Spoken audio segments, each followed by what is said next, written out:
Bonjour, bienvenue dans cette nouvelle et première émission, le kiosque pour ce début d'année. Nous sommes en janvier, donc c'est la toute première émission de l'année, donc nous sommes contents d'être avec vous. J'espère que tout le monde est là, tout le monde est tranquillement installé pour regarder cette émission avec nos spécialistes. Et je voudrais aussi vous souhaiter, avant qu'on commence, souhaiter à tous et à toutes une excellente année 2023 et que vous puissiez avoir une année d'amour, de fraternité, et que, quel que soit le pays, que vous puissiez vous entendre pour faire avancer le pays de votre choix ou le pays où vous êtes. En tout cas, c'est ce que je souhaite à la Martinique. Bonsoir, maître Philippe Saint-Cyr. Monsieur le professeur, parce que le monsieur m'a dit qu'il prend l'avion, il revient de Guyane pour dire les mêmes propos, me casser la bouche à l'antenne, hein. Il a été violent. Ça n'a aucune espèce d'importance. Comment tout ce qui se passe. Bon. Oui, tous mes voeux, les meilleurs voeux à nos téléspectatrices et téléspectateurs. Mettez monsieur Philippe à l'antenne, s'il vous plaît. De santé, de bonheur et de sérénité. Et bien sûr, le plaisir de se retrouver entre nous dans cette émission, n'est-ce pas, qui est très particulière. Très originale, très riche et très amicale et très affectueuse.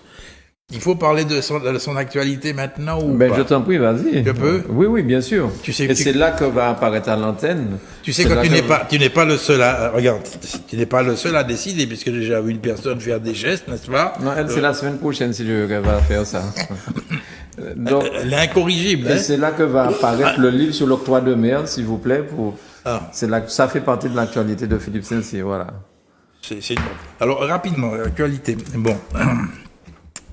En tant que modeste consommateur et modeste martiniquais, j'aime beaucoup la technologie et le bricolage, n'est-ce pas?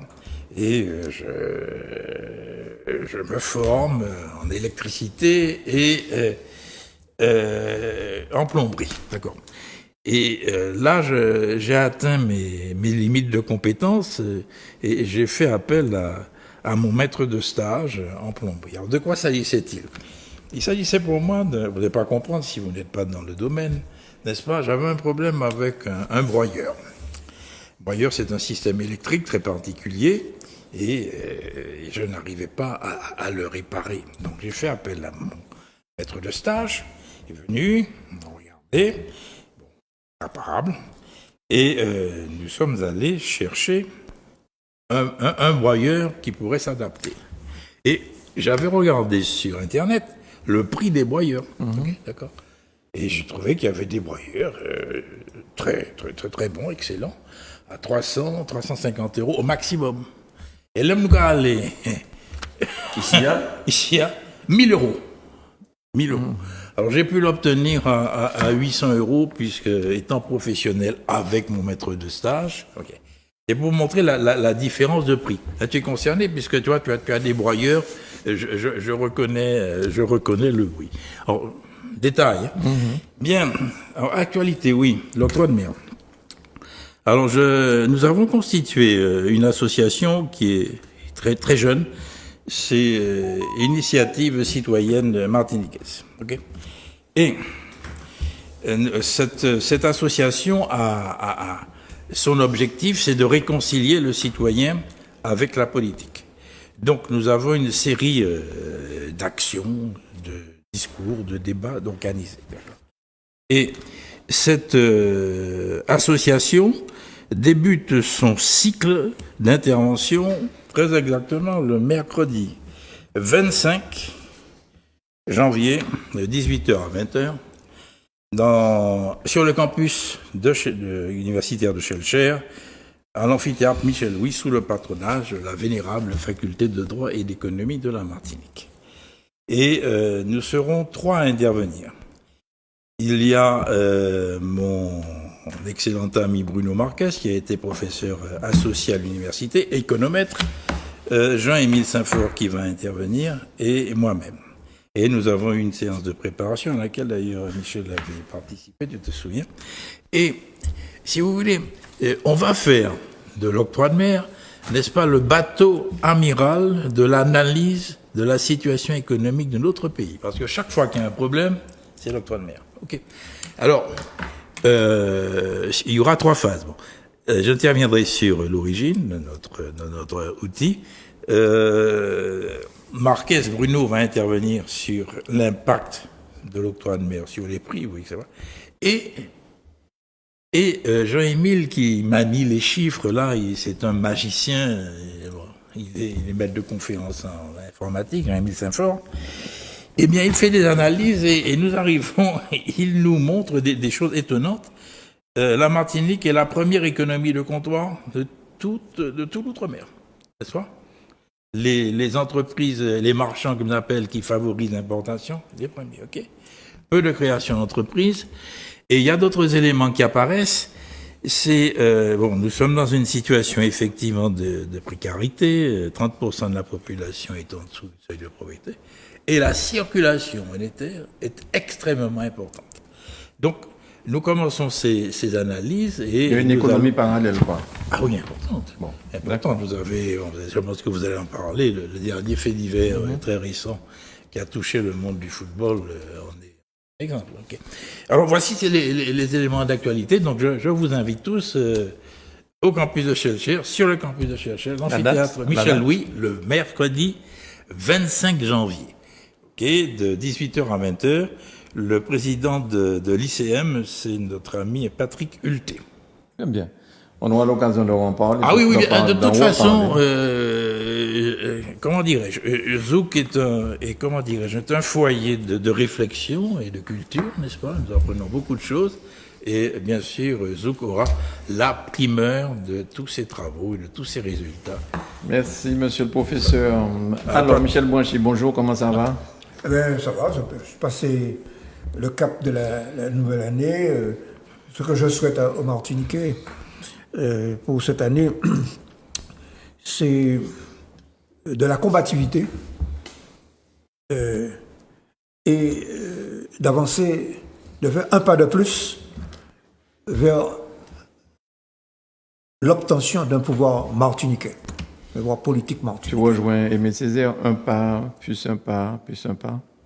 Je rejoins le Parti communiste, qui est le premier à avoir dit ça. Le premier à avoir, avec Camille Sylvestre, avoir évoqué l'idée que nous devons gérer nous-mêmes nos propres affaires. Ouais. Ça se passe en 1955 et Césaire a dit ça en 1964. Très bien. Merci beaucoup, Michel. Voilà. Bonsoir, Charles. Ça va bien? Très bien, madame. Merci. Bonsoir aux téléspectatrices, téléspectateurs. Eh ben, moi de même, je vais y aller de mon couplet concernant les jeux. Hein. C'est important. Donc, tout d'abord, bien sûr, la santé et puis un petit peu de joie, ça fait du bien. De la résilience aussi, parce que l'actualité n'est parfois pas douce, pas tendre avec nous. Et il faut affronter les choses avec sérénité. Hein. Il faut pouvoir regarder, toiser les difficultés et puis les affronter sereinement. Et puis, je fais aussi mes vœux de conscience. Alors, je rejoins un petit peu Michel Blanchy pour dire que on a obligatoirement, on a nécessairement, fondamentalement besoin de certains leviers politiques qu'on n'a toujours pas et qui nous font cruellement défaut. Et vraiment, j'espère que cette année, ça sera une année de concrétisation de ce vœu et puis de la conscience de la nécessité que le territoire martiniquais ne correspond pas au logiciel français européen et avec tellement de paramètres différents que c'est difficile de fonctionner avec ce logiciel-là. Voilà ce que je voulais dire. Merci beaucoup, Charles. Bébé, Béatrice Bellé. The last but not the least. Pardon? Non, c'est une petite... La dernière, mais pas la moins importante. Déjà, bonsoir à tous. Bonsoir. Bonsoir à toutes et à tous, téléspectateurs, téléspectatrices et téléspectateurs. Et oui, moi aussi, mes meilleurs vœux pour cette année 2023, vraiment, très sincèrement. Des vœux de santé, comme d'habitude, parce que quand on n'en a pas, et Dieu seul sait on sait ce que c'est que de manquer de santé, on a eu à vivre des moments difficiles autour de la santé. Donc, c'est très important de le redire, la santé, c'est indispensable. Des vœux, oui, de conscientisation. Je crois que les temps qui viennent vont demander aux Martiniquais de se mobiliser plus que jamais pour donner aussi la force et l'impulsion parfois à nos élus pour aller vers la Martinique dont nous rêvons. Une Martinique, en effet, qui soit attractive pour les siens, qui soit plus douce à vivre, qui soit parfois, oui, un peu moins contraignante. Ce que j'espère, et j'espère que les Martiniquais et Martiniquaises sauront reprendre du poil de la bête. C'est ce que je vous invite à faire, parce que sans combat, il n'y a pas de victoire, et d'ailleurs, il n'y a pas de belle victoire qui ne se mène sans combat. Donc, je nous invite tous, en effet, à regarder mieux, de façon plus impliquée, ce monde qui nous entoure, cette Martinique sur laquelle nous vivons, et à lui donner les moyens d'aller mieux, de se penser parfois, et de se développer, de s'épanouir et de rayonner. Voilà. Merci beaucoup, Béatrice. Alors, je vais vous poser la question, vous demandez plutôt, est-ce qu'on peut expliquer aux Martiniquais, à ceux qui nous écoutent et qui nous regardent, ce que c'est qu'un tirailleur? Parce qu'il y a une polémique en ce moment qui tourne sur les écrans avec Omar Sy, dans le film Les Tirailleurs. Et je vois qu'en France, il y a des voix bizarres qui s'élèvent pour dire un certain nombre de choses. Pardon? Bizarre. Pourquoi pas? Oui, c'est Elles bizarre. sont pas bizarres. Elles sont pas bizarres? Non, elles sont malheureusement bien trop courantes, mais elles sont pas Ah, bizarres. d'accord, parce qu'elles sont pas exactes en tout cas. Non.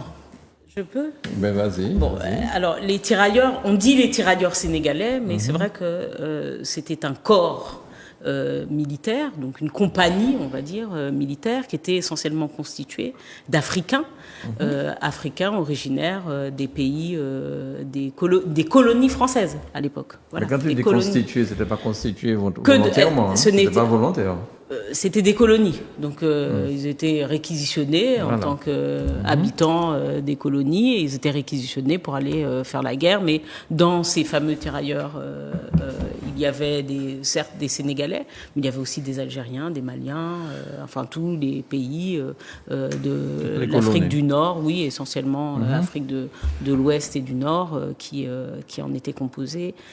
Donc c'est cela, les tirailleurs, et il y a eu une forte actualité depuis près de 30 ans, dont là un dernier moment d'ailleurs il y a 2 ans à peine sur ces personnes, parce que en l'occurrence donc elles étaient bien des personnes des colonies, elles nous ont bien combattu et sont restées pour certaines sous les drapeaux français plus de 10 ans, sauf que lorsqu'elles sont arrivées au moment de leur retraite, toutes ces personnes ont été privées de leur pension de retraite. En 2017, il y a eu un premier geste, donc toutes les personnes d'avant, et quels que soient les gouvernements et les chefs d'État confondus, n'ont guère bougé le petit doigt pour ces personnes. En 2017, en revanche, François Hollande a fait en sorte que les pensions de retraite soient versées. Et je crois que la dernière, il y a quelques jours, Emmanuel Macron a autorisé, écoutez bien quand même, à ce que les personnes qui touchaient ces pensions puissent ne pas vivre sur le sol français. Bon, donc enfin, ils sont plus tellement nombreux. Ces personnes peuvent bénéficier de leur retraite, de leur pension, sans avoir et peuvent peut-être même rentrer désormais chez elles. Comme les autres Français qui vont avec leur pension au Portugal ou encore en Nouvelle-Calédonie, des endroits où D'accord. Charles, toi qui es professeur d'histoire, peut-être nous éclairer aussi. Les explications sont claires. En fait, la précision que je voulais apporter, c'était qu'en général, des troupes, c'était des fantassins, c'était des soldats qui allaient à pied et qui étaient considérés, entre guillemets, comme la chair à canon, c'est-à-dire qu'ils étaient les plus exposés, ils allaient devant, au feu. Et le taux de mortalité de ces soldats était énorme, était vraiment très important. On estime que c'était de l'ordre de 17%, 20% de ces soldats-là étaient tués, alors qu'en moyenne, c'est nettement moindre dans la troupe quand il s'agit de combattants classiques. Donc c'est effectivement juste. Alors le scandale à propos de Montmorency, c'est que la France a encore du mal avec son histoire coloniale. Et il faut regarder les choses. J'ai beau dire, si on peut débattre de la mémoire, l'histoire, c'est une reconstruction objective et incomplète du passé. L'histoire, c'est une science humaine qui a pour vocation d'expliquer les choses avec des preuves. On a des traces, l'archéologie, on a des documents écrits, on a des tableaux, on a l'histoire se construit avec des documents. Et les documents ne souffrent pas de discussion. Alors, parfois, il y a la volonté d'écrire ce qu'on appelle, entre guillemets, un roman national qui voudrait donner un certain rôle, qui voudrait améliorer le rôle tenu par l'État, en tout cas l'État colonial de l'époque. Et c'est compliqué de faire une histoire avec une lecture diachronique. Auparavant, eh bien, l'État ne s'embarrassait pas de scrupules pour aller chercher des personnes de conditions modestes, des Noirs, et puis les mettre comme personnes de troupe, comme chair à canon dans l'armée. Aujourd'hui, ça ne se ferait pas comme ça. Aujourd'hui, ça ne se ferait pas comme ça, parce qu'il y a une prise de conscience, et puis que les mentalités ont évolué, et puis que la civilisation, entre guillemets, européenne, considère que les autres civilisations existent, alors qu'auparavant, il n'y avait que la civilisation européenne qui était dominatrice. Et donc, la France d'aujourd'hui, avec une conception, j'ai envie de dire, contemporaine, a du mal à s'accepter comme elle était à l'époque. C'est ça, en fait. Et la lecture diachronique, c'est ça, c'est avoir un esprit d'aujourd'hui pour considérer ce qui se passait auparavant et dire, mais non, ce n'est pas possible, c'est pas nous. Si, c'est vous. C'est vous qui avez utilisé les hommes comme nourriture à canon, et puis ça a été terrible, quoi. Ça a été terrible. Et donc, les tirailleurs sénégalais, c'est l'une des pages sombres de l'histoire française qu'il faudra que les Français acceptent de regarder clairement. Non, c'est juste, c'est juste pour dire, voilà, le redire, parce que peut-être que des personnes n'ont pas suivi. Omar Sy a fait un film qui s'appelle coproduit et acteur. Il a coproduit aussi et acteur dans un film qui s'appelle donc Les Tirailleurs, qui raconte cette histoire donc de ces personnes dont nous sommes en train de parler. Et il a dit au cours d'une interview, oui, face à des critiques qui lui étaient faites, les critiques qui disaient justement « Ah mais non, mais la mission civilisatrice de la colonisation, nanana », et a dit « Mais vous avez quand même moins de mal en France à supporter l'histoire et l'immigration et l'idée de la colonisation lorsqu'il s'agit d'ailleurs d'une histoire qui parle de l'Ukraine que lorsque ça parle des Noirs. » Et là, on a une vague de personnes qui ont intimé l'ordre à Omar Sy, acteur, de revenir sur ses propos, de s'excuser, et l'ont accusé par ailleurs d'être ingrat à l'endroit de la France à qui il doit tout. Donc c'est pour juste remettre dans le Mais là, contexte. on s'est dit qu'il est français, il est né en France. Oui, tout à fait. Oui, mais il faut entendre ça aussi. Il est français, il paye ses impôts en France, et probablement il paye plus d'impôts que les fameuses personnes qui disent des bêtises concernant ce film-là. Tout à fait. Maître. Non, mais je pense que Charles a très bien posé la problématique. Il y a une difficulté, effectivement, pour le français d'aujourd'hui, à partir des valeurs qui existent, de pouvoir reconnaître que ce qui s'est passé là, à propos des tirailleurs, c'était un comportement, n'est-ce pas, absolument abominable, à partir déjà de l'heure actuelle, et de dire, mais c'est difficile, c'est pas ça, c'est pas nous, finalement, et et cela continue, effectivement. Omar Sy est français, il l'a dit, effectivement, il incarne une époque qui a existé, des faits qui se sont déroulés. Mais à moi, ce qui me perturbe violemment, c'est que ce comportement des Français continue et subsiste, ok?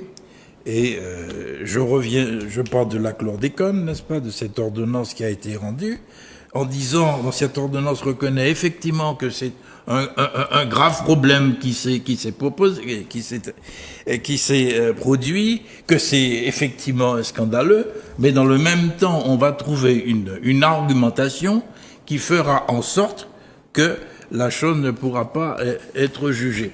Alors effectivement, le français est mal à l'aise dans la lecture de son histoire.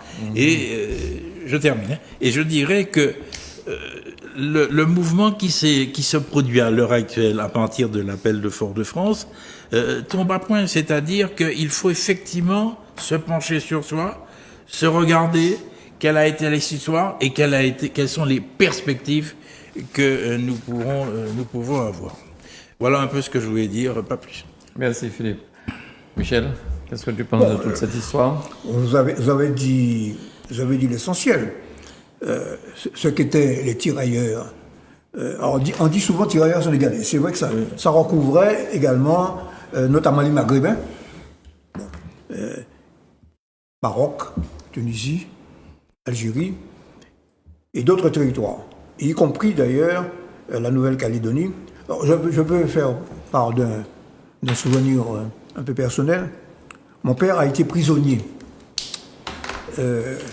pendant la Seconde Guerre mondiale dans un camp où les Allemands, dans les Vosges, avaient regroupé tous les colonisés. Bon. Et ils avaient établi une hiérarchie parmi les colonisés. Alors, les Antillais étaient au sommet de la hiérarchie, les Asiatiques, les Indochinois, les Maghrébins et les Africains en bas. Donc, les races inférieures. Mais dans les races inférieures, il y a des plus inférieures que les Allemands qui étaient animés d'une... Bon, je ferme la parenthèse sur ce point précis. Mais ce qui me frappe dans la polémique concernant Omar Sy, c'est quand même la comparaison avec l'Ukraine. Il a touché un tabou de la propagande actuelle, parce que c'est de la propagande. Les Français, les Européens d'une manière générale, parce qu'il y a beaucoup de réfugiés qui acceptent beaucoup plus l'immigration blanche, européenne. On dit l'immigration non visible. Ok, non visible, que l'immigration africaine. Et Omar Sy, qui est populaire, qui est un excellent acteur, a transgressé un tabou actuel. Okay? Alors, je me rallie effectivement à cette histoire. Bon, on retrouve la même chose dans les rapports entre la France et l'Algérie. Bon. On a fait une polémique à Macron parce qu'au cours d'un voyage, ce premier voyage, il avait reconnu que la France avait commis des crimes en Algérie. Il avait aussi reconnu ici que la chlordécone, c'était pas bien. Bon. Et puis après, il est revenu un peu là-dessus. Bon. Mais néanmoins, peu importe. Mais ça veut dire qu'il y a une imprégnation raciste. Et oui, parce que tout ça perdure dans la vision qu'ont les citoyens français, et notamment des anciens colonisés afro-descendants. C'est ça le fond du problème. Toi, tu dis imprégnation, c'est presque inconscient. Hein. Je suis d'accord avec toi. Bon, alors, et il ne faut surtout pas dire que le retard de développement, ce qu'on appelle le retard, le sous-développement, résulte en grande partie de la situation coloniale et du pillage. C'est ça qu'il ne faut pas dire. Alors, oui. Donc, la bonne conscience de l'homme blanc dont tu parlais de Césaire, dont discours sur le colonialisme, il y a des paragraphes entiers. J'invite de relire le discours sur le colonialisme. Je peux faire un verbatim, je l'ai là sous les yeux. Ah bon? Je le lis rapidement. À propos de Césaire, ceux qui ne pardonnent pas Hitler, ce n'est pas le crime en soi, le crime contre l'homme, ce n'est pas l'humiliation de l'homme en soi, c'est le crime contre l'homme blanc. C'est l'humiliation de l'homme blanc et d'avoir pratiqué à l'Europe des procédés colonialistes dont ne relevaient jusqu'ici que les Arabes d'Algérie, les coulis de l'Inde et les nègres de l'Afrique. Voilà. Quand Césaire dit ça, il dit tout. 1948, 47. Voilà. Ok? Il était communiste à l'époque. Elle était bonne. C'est bon, bien d'accord. Oui. Tout comme Jacques Chirac distribuait le journal communiste en France aussi. Hein. Alors, tu parles de Jacques Chirac. Oui. La première reconnaissance des tirailleurs vient de Jacques Chirac et d'un coup de cœur qu'a eu sa femme, Bernadette. Sa femme ou sa fille, Claude? Sa femme. femme. Bernadette Chirac a eu un coup de cœur quand on a su que ces tirailleurs n'avaient pas de retraite. À l'occasion d'un voyage au Sénégal, et il y a eu une première avancée à l'époque de Chirac, effectivement, sur cette question de la retraite des anciens militaires, enfin tirailleurs africains. Pardon, je crois, peut-être que Béatrice va pouvoir nous éclairer, je crois que Whoopi Goldberg a sorti quelque chose comme ça aussi, à propos d'un traitement inégal quand il s'agissait de populations noires ou blanches, et qu'elle a été remerciée par la chaîne de télévision américaine dans laquelle elle travaillait. Hein. Oui, mais aussi quand tu dis À ça, l'époque, On l'a renvoyé. Oui. Voilà. Ce sont des questions qui sont très pénibles. Parce qu'aujourd'hui, on ne s'imagine pas qu'il existait un racisme profond. Mais... Ce que Michel a dit tout à l'heure à propos de l'imprégnation, c'est que il y a un substrat raciste dont les personnes ne sont même pas conscientes. Même pas conscientes. Ah oui, mais il est noir, mais il parle bien le français, c'est quoi cette histoire? Enfin, bon, Il est noir, mais il est beau. Oui, tout à fait. il est noir, mais il y a des choses qu'on entend, mais qui sont... Il est beau, il est noir, mais il a fait des longues études. Il a fait de longues... Ça veut dire quoi, enfin? Alors, une question. Est-ce que la France et l'Angleterre ont eu le même comportement avec les territoires colonisés? Aujourd'hui, je rappelle que le Premier ministre anglais, c'est un Indien. Hein. Ça aurait pu être toi. Non, tu permets que je réponde non. C'est pas le même. Non, Oui, parce c'est pas le colonial même, non mais... plus. Non. Bon, alors, le mécanisme du colonialisme est globalement le même. Hein? Autrement dit, la colonie est là pour enrichir la métropole. D'accord. Mais les méthodes de colonisation des Anglais, les Anglais, par racisme, considéraient que les colonisés, notamment en Afrique, je prends l'exemple de deux pays qui étaient côte à côte, le Niger et le Nigeria. Ok? Bon. La France essayait d'assimiler et de nier les cultures des pays qu'elle colonisait. Avant, c'était des sauvages, donc il n'y avait pas de culture. Okay? Et quand il y avait des œuvres d'art, eh bien on les prenait, on les amenait au Quai Branly. Ok? Bon. Par contre, les Anglais disent que ce sont des natifs, des indigènes. Et donc, ils n'essayaient pas d'assimiler. C'est la même chose qu'on observe dans la Caraïbe. Les méthodes de colonisation, Martinique, Guadeloupe, et puis à côté, Sainte-Lucie, la Dominique, Trinidad. Okay? Donc, et c'est pour ça d'ailleurs que dans ces pays-là, on est passé au self-government beaucoup plus tôt qu'en Martinique, c'est-à-dire qu'on a accordé une sorte d'autonomie des premiers ministres dès les années 50-60. Et je crois que la Barbade maintenant a une présidente, non? C'est la Barbade. Ils se sont libérés du Commonwealth. La Barbade est même sortie du Commonwealth et est devenue une république. Une république, Barbade. Pour confirmer ce que Michel disait, notamment quand il y a eu sécession, enfin quand il y a arrêt de la colonisation, ça s'est nettement mieux passé du côté anglais, parce qu'il y a eu une pacification, il y a eu des accords, tandis qu'en France, la France reste en guerre de 1939 jusqu'à 1962, non-stop.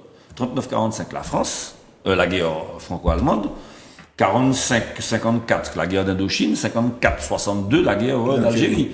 Et parce que les Français ne pouvaient pas imaginer un instant voir ces territoires s'en aller. Il y a eu même 2 accords d'Évian à propos de l'Algérie, c'est terrible. Les premiers accords d'Évian ne donnait pas le sud de l'Algérie comme étant indépendant parce qu'il y avait des réserves de pétrole. Tout à fait. Il a fallu que les Algériens se fâchent tout rouge, et à ce moment-là, il y a eu un deuxième accord d'Évian pour que l'Algérie soit indépendante totalement. Mais l'histoire est riche en enseignements. Hein. On apprend tellement de choses. Et la Est-ce situation...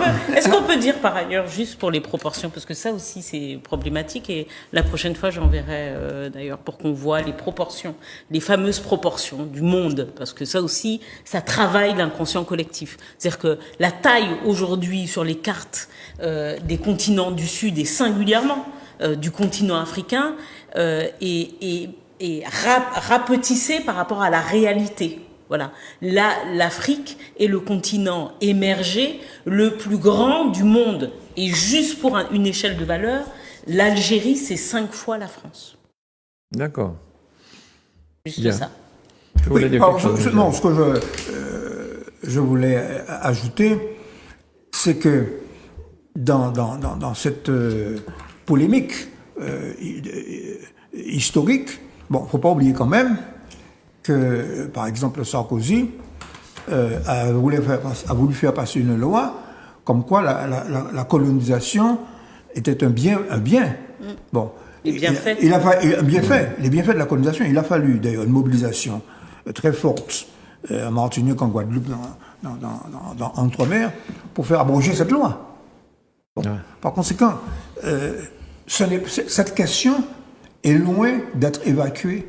Ça, c'est clair. Hein. Et par conséquent, quand un acteur comme Omar Sy, qui est un acteur talentueux et populaire, transgresse un tabou, c'est que ça, parce que comme il est populaire et qu'il est sympathique, sa voix porte beaucoup plus. Voilà. Très bien. On va regarder juste un petit extrait de cette bonne annonce avec Omar Sy, les tirailleurs sénégalais. On y va.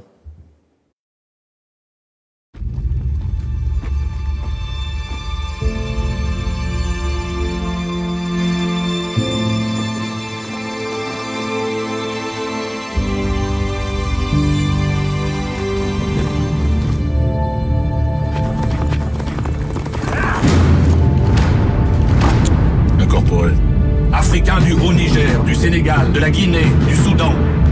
Vous allez contribuer à cette éclatante victoire.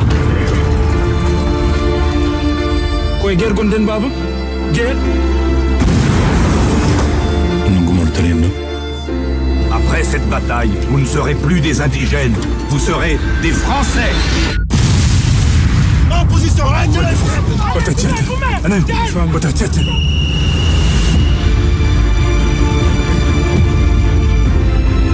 Plusieurs de mes caporaux sont tombés, j'aimerais que vous les remplaciez.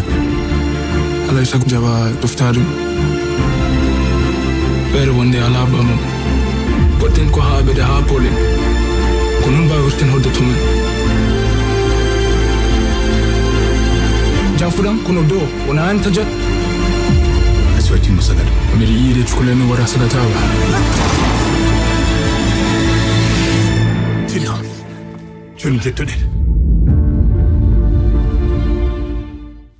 Voilà, c'était pour illustrer un peu nos propos. Un dernier mot. Oui. Un dernier mot. Là, la promesse non tenue, finalement, vous ne serez plus des indigènes, mais des Français. Quand il s'est agi, après la Seconde Guerre mondiale, du traitement des Algériens, notamment lors des massacres de Sétif Guelma et Kerata, on avait promis aux Algériens la possibilité d'être indépendants. Hein. Ils ont manifesté. Alors, il y a eu un massacre. Quand on parle de massacre, c'est-à-dire que les militaires ont tiré dans la foule. Il y a eu... À chaque fois que je regarde le chiffre, je n'en crois pas mes yeux. Ouais. 45 000 45 000 morts à Sétif. Civils à Sétif. 45 000 morts ont été tués. Assassinés. De sang-froid. Et à peu près à la même période à Madagascar. 90 000. Absolument. Non, mais quand on dit ce nombre... Et dans le discours sur le colonialisme, Césaire parle de ça. On ne s'en rend pas compte. Incroyable. C'est-à-dire près de 130 000 morts dans les colonies simplement parce que les personnes demandaient ce que vous leur aviez promis pour leur participation à la guerre. Il y avait ce qu'on appelait le code de l'indigénat, qui codifiait le fait que dans les colonies, ce n'étaient pas des citoyens. Donc, la première revendication des colonisés n'était pas une revendication d'indépendance, notamment, tu parles de ces types. À l'époque, Citoyenneté. les Algériens, notamment Messali Hadj, Oui. le premier parti autonomiste, pas indépendantiste, autonomiste avant le FLN, demandait la qualité de citoyen français. Bien sûr, bien sûr. Toi.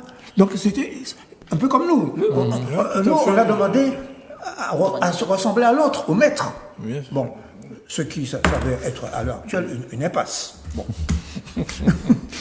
Bon, on va passer à un autre sujet. J'ai l'impression que ça se tient d'ailleurs, la prescription, et puis après nous passerons au sommaire, mais la prescription concernant cette histoire de chlordécone. Qui est-ce qui veut en parler? Il faut être prudent là. Oui, soyons prudents. Oui, alors, soyons maître. prudents, oui. Non, parce qu'on n'a pas encore le texte. Hein. Mais effectivement, l'information est tombée il y a quelques heures. Il paraît que les juges d'instruction ont rendu leur ordonnance de non-lieu.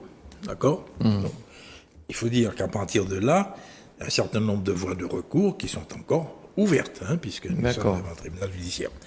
Mais ce que je dois dire, il faut lire le texte parce que les commentaires que j'ai entendus, moi, l'argumentation qui est présentée, une partie de l'argumentation présentée par les juges d'instruction est la suivante, c'est la difficulté qu'il y a de trouver les preuves. Il y a problème pour moi, là. Enfin, le juriste hein, que je suis, on touche plus ou moins à la prescription sans la toucher. Donc il faut aller au fond de la lecture de ce texte.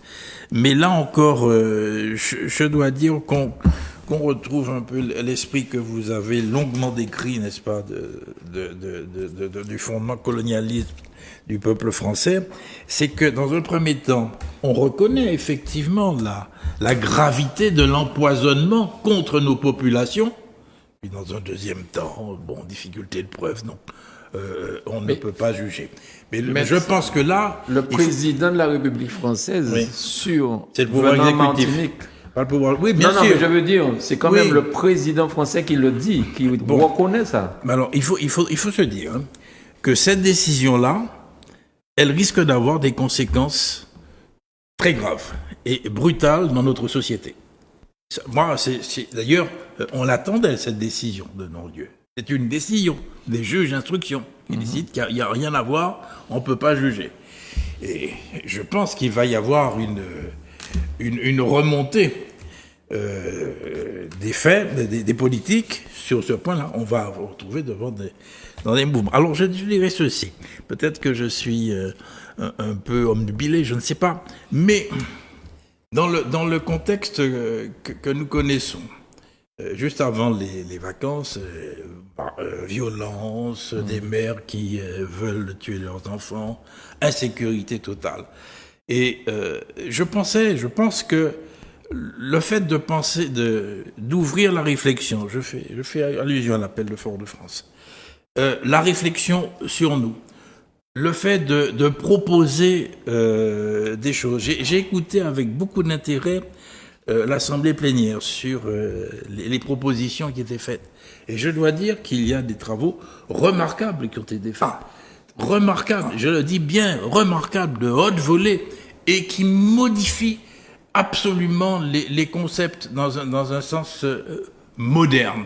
L'adaptabilité, la nouvelle répartition des pouvoirs, mais des choses, vraiment, les politiques font là un travail de fond, tout dans ce confondu, hein, je le dis haut et fort. Et je voudrais ajouter que le vote organisé sur l'hymne et le drapeau avait quelque chose de rassérénant. Moi, ça me fait du bien. Il y a des messages subliminaux qui passent de voir les 19 drapeaux, les hymnes qui sont proposés. Mais je regrette fortement qu'il y ait eu ces problèmes techniques là sur le vote et qu'on n'en soit pas encore sorti. Je crois qu'il serait bon qu'on annule totalement cette première étape, je dis moi en tant que citoyen, et qu'on reparte sur des bases nouvelles. Mais enfin, en matière informatique, il y a un moyen, on peut voter par informatique, oui ou non? Ben, je sais pas, j'avoue que j'ai entendu des explications techniques comme quoi, bon, il était relativement facile de pirater et de voter à plusieurs reprises et de fausser le résultat parce que une seule personne pouvait voter des milliers de fois. Bon, mais sur la prescription, parce qu'on parlera du drapeau aussi, mais sur la prescription. Bon, sur la prescription, bon, nous avons déjà longuement débattu de ça. Bon, le combat concerne le chlordécone. Il y a un combat qui est un combat judiciaire, il y a un combat qui est un combat politique et un combat qui est un combat scientifique. Bon, par conséquent, je crois qu'il ne faut pas mélanger, bien sûr. Mais quelle sera la réaction des Martiniquais? Alors, c'est rien. Quelle sera la réaction des Guadeloupéens face à ça? Bon, si j'en juge par rapport à la dernière manifestation, qui a été un seul, disons, pour être positif, un semi-succès. Bon, il y a de la part du gouvernement une politique de banalisation. On a quand même reconnu la maladie comme maladie professionnelle. On a rendu gratuit la chlordéconémie, la mesure de la chlordéconémie. La mesure. Le nombre de personnes contaminées se révèle à l'expérience relativement faible. Bien. Par ailleurs, des avancées ont été faites concernant la question de la recherche, plusieurs projets, 5 projets de recherche, notamment issus de nos territoires, Martinique, Guadeloupe. Université. Oui. Bon, université, pour dépolluer, la question de la dépollution. Donc, ce sont des combats parallèles. Bon. Mon point de vue, c'est que, contrairement à ce qui se dit, les combats menés ces dernières années ont permis des avancées. On n'a pas encore résolu le problème, mais on est quand même au plan chlordécone 4. Bon, alors, la dotation est insuffisante, on ne va pas assez vite, le gouvernement essaie d'accélérer l'application de ce plan chlordécone, mais on a progressé. Donc, ma réaction, c'est qu'il faut continuer le combat sur le terrain politique pour obtenir, parce que de quoi est-il question en prescription? C'est de pouvoir déterminer pénalement, c'est pas civilement, bon, dans le domaine, pénalement, qui est responsable. Et personnellement, bon, nous sommes dans un domaine où il faut, dans le droit pénal français, qui est en train d'être réformé d'ailleurs, puisque le ministre de la Justice, comment s'appelle-t-il, Dupond-Moretti est en train de dire que le code pénal français est obsolète, qu'il faut le refondre. Et j'espère qu'il ne va pas continuer. Bon. Par conséquent, il s'agit de déterminer la responsabilité qui a fait venir le chlordécone, qui a donné les autorisations, et est-ce que les gens qui ont fait ça l'ont fait en connaissance de cause? La commission Letchimy l'a démontré, tout ça. La commission Letchimy n'est pas un tribunal. Non, pas du tout. Bon, la commission Letchimy a apporté des éléments, il y a des gens qui ont témoigné, mais il n'a pas apporté de preuves. Bon, la preuve, et c'est ça qu'il faut apporter. Alors, je ne vais pas me substituer aux avocats qui traitent de ce dossier. Est-il possible, dans le cadre du droit français actuel, tel qu'il est, parce que Dupond-Moretti renvoie à une refonte du code pénal, mais ce qui s'applique maintenant, c'est le code pénal actuel. Hein. Bien sûr. Bon, par conséquent, et puis la question, c'est qu'au-delà même du droit pénal français, est-ce qu'il n'y a pas un niveau de juridiction, notamment au niveau européen, par exemple, qui pourrait prendre le relais? Voilà. Bien. On doit dire quoi, Béatrice? Merci, Boana. Non, certainement pas, mais je crois que, encore une fois, on l'a dit, il va falloir accompagner les actions politiques, judiciaires, par également des mobilisations, qu'on le veuille ou pas. Il faut manifester aujourd'hui l'intérêt que la population a pour la résolution, c'est-à-dire notamment pour que les moyens, parce que le fait est là. C'est-à-dire que c'est malheureusement la réalité, c'est 600 ans de pollution. Donc le fait est là. Les gens ont dit quand même que les personnes ont été affectées et que ça provoque un certain nombre de maladies. Donc il y a quand même quelque chose et on en a pour 600 ans. Donc Aujourd'hui, il y a des réparations à obtenir, notamment des réparations de notre biosphère, on va dire ça comme ça, de notre sol, de nos mers, de nos eaux. Il y a des choses à faire. Et pour ça, ce n'est pas parce que sur le plateau et dans d'autres instances, les politiques vont parler ou des personnes dites de la société civile vont parler que ça va changer. On va peut-être parler d'autres sujets sur lesquels définitivement il faut construire un rapport de force. Et la construction de ce rapport de force se met par la visualisation. Il faut que les yeux des gens voient que les Martiniquais sont pleinement conscients, sont pleinement investis et sont pleinement mobilisés pour que les choses avancent sur cette question. Donc les recours, comme l'a dit le professeur Saint-Cyr, continuent. Il faut les continuer. Je pense sincèrement qu'il faut aussi y mettre peut-être les moyens, je l'ai déjà dit ici. Il y a peut-être aussi un stade où il va falloir s'associer des juristes, des spécialistes, des techniciens, des experts. Et peut-être que là, sur ce plan-là, en revanche, il y a la mobilisation des collectivités de Guadeloupe et de Martinique, et je parle des institutions publiques, qui doit peut-être être mobilisée, parce que jusqu'à maintenant, c'est quand même des associations et des avocats bénévoles, presque bénévolement, qui font ces actions.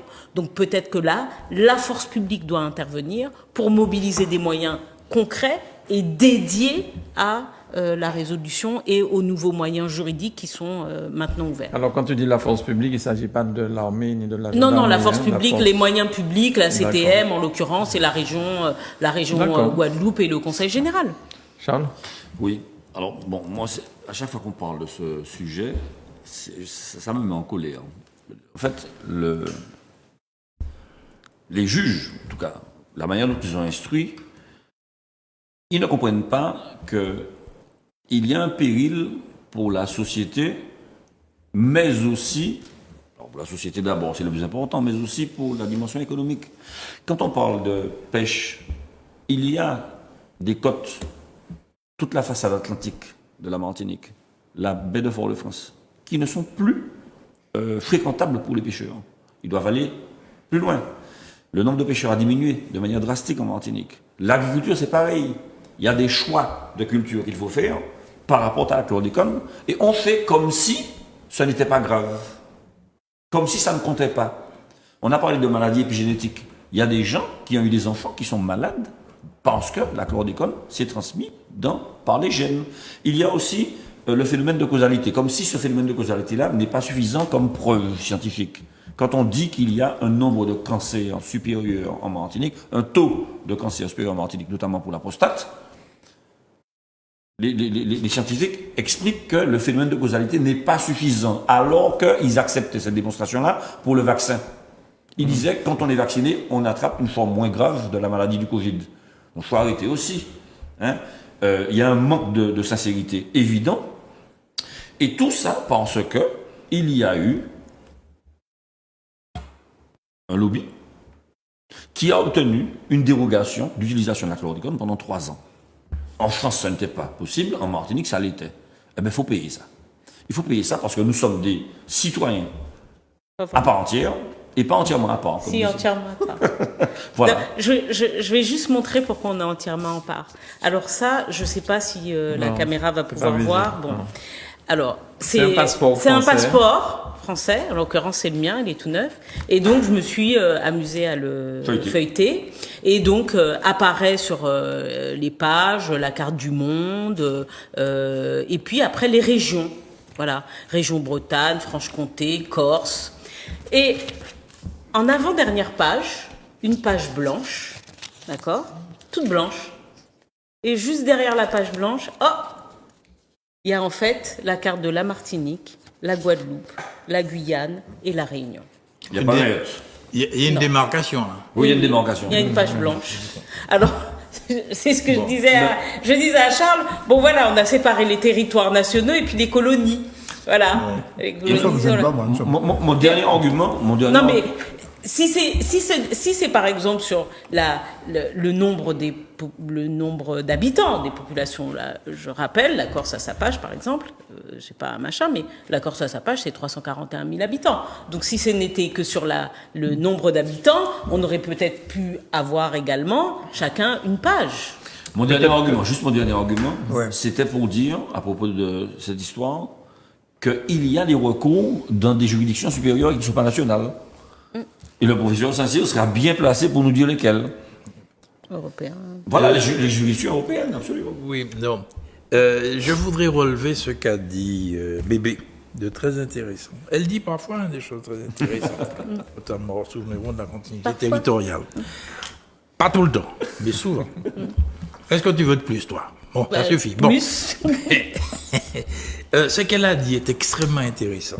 C'est-à-dire, il est absolument nécessaire que nous organisions, nous créions, que nous constituions un mouvement d'action politique.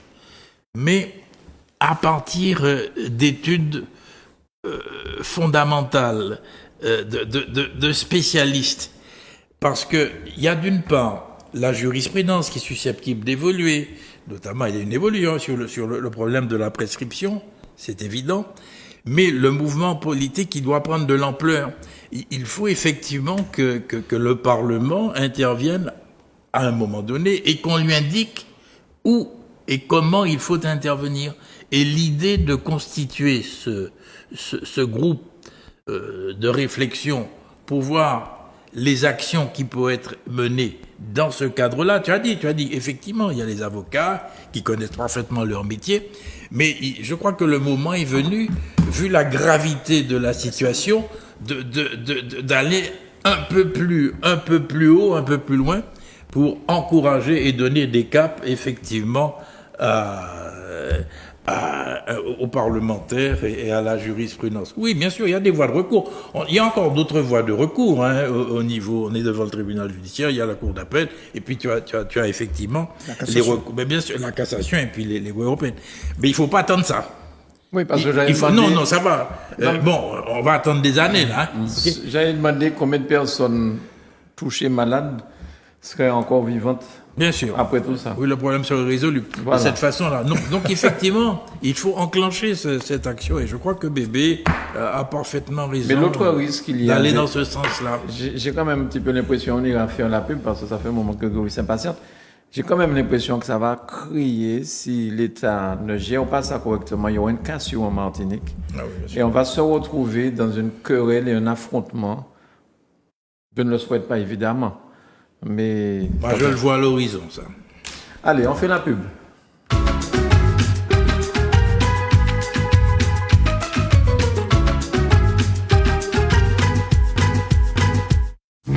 La croisière de la bande à Mano affiche complet en janvier. Zouk TV vous propose le bis pour les retardataires. Le 9 mars, au départ de la Martinique.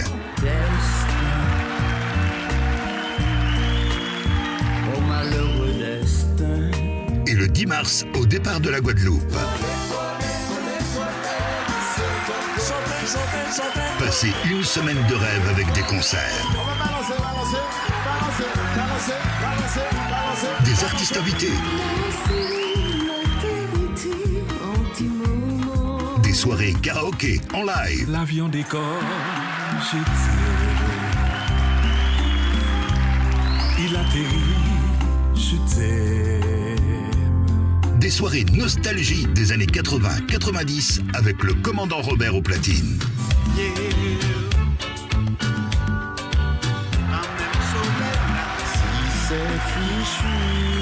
Pour participer, achetez exclusivement vos carnets de voyage à Zouk TV Voyage, au 191 route des Religieuses à Fort-de-France. Téléphone 0596 71 27 27. Mail contact@zouktvvoyage.com. À l'occasion de vos événements, baptême, communion, mariage, anniversaire, la pâtisserie d'art à Fort-de-France vous propose toute une gamme de produits chauds. Faites une pause gourmande avec ses gâteaux tendance élaborés. La pâtisserie d'art, un spécialiste des gâteaux à thème personnalisés de la pâtisserie fine. Pour vos commandes, la pâtisserie d'art est à votre service au 0596 72 53 26. La pâtisserie d'art, 128 avenue Abbé Lavigne à Fort-de-France.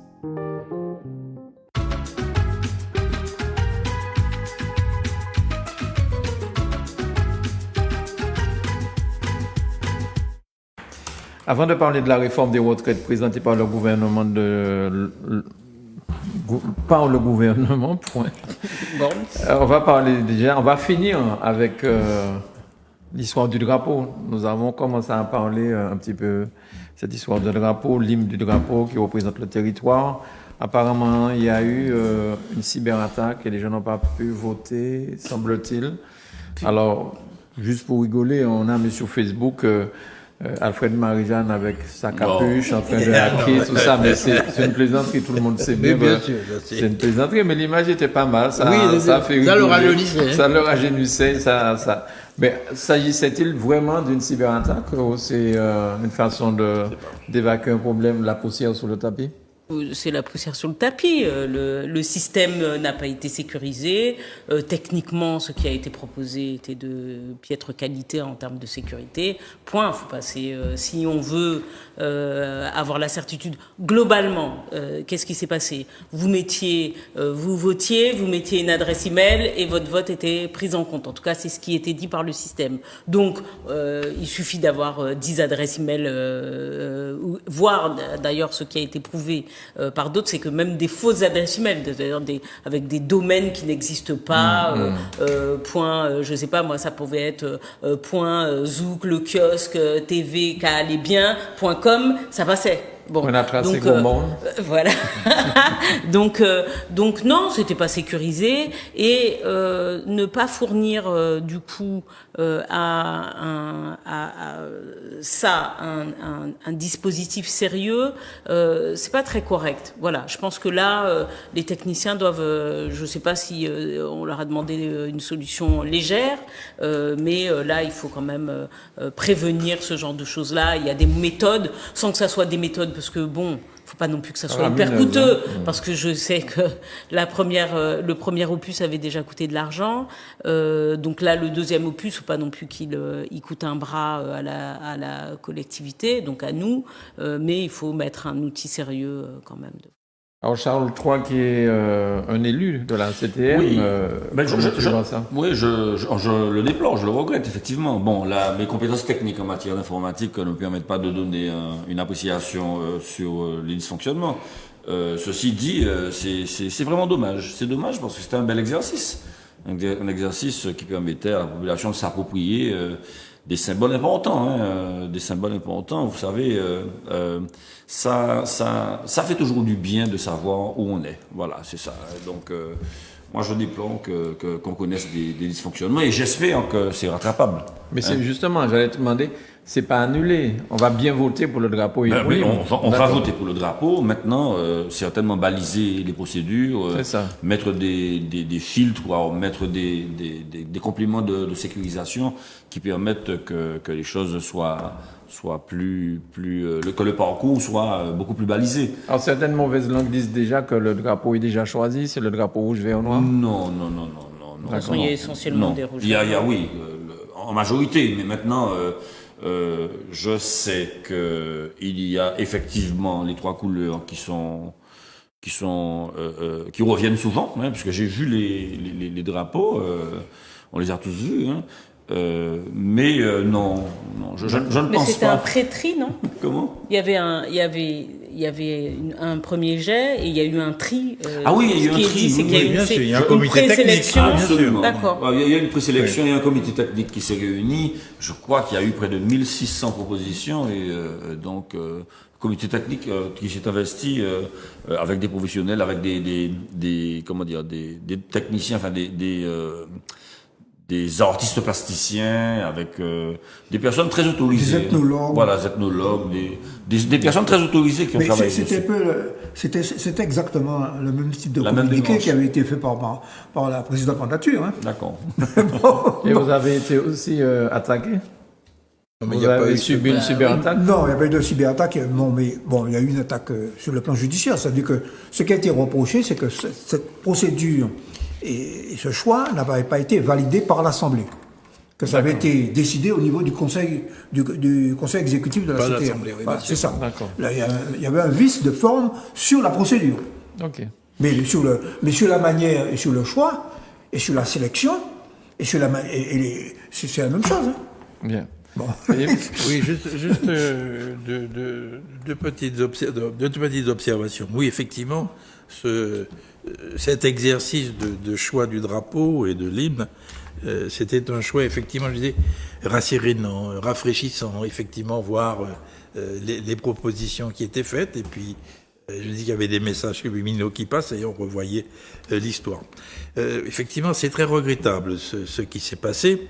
Je pense que la procédure va continuer, mais moi, la question que je me pose, puisqu'il y a eu des difficultés sur une première tentative, une deuxième tentative, et une deuxième tentative, on a rencontré les mêmes difficultés. Et j'entends dire qu'on va éliminer ceux qui ont voté plusieurs fois. Donc, pourquoi ne pas annuler simplement ce qui a été fait et puis repartir sur des bases nouvelles?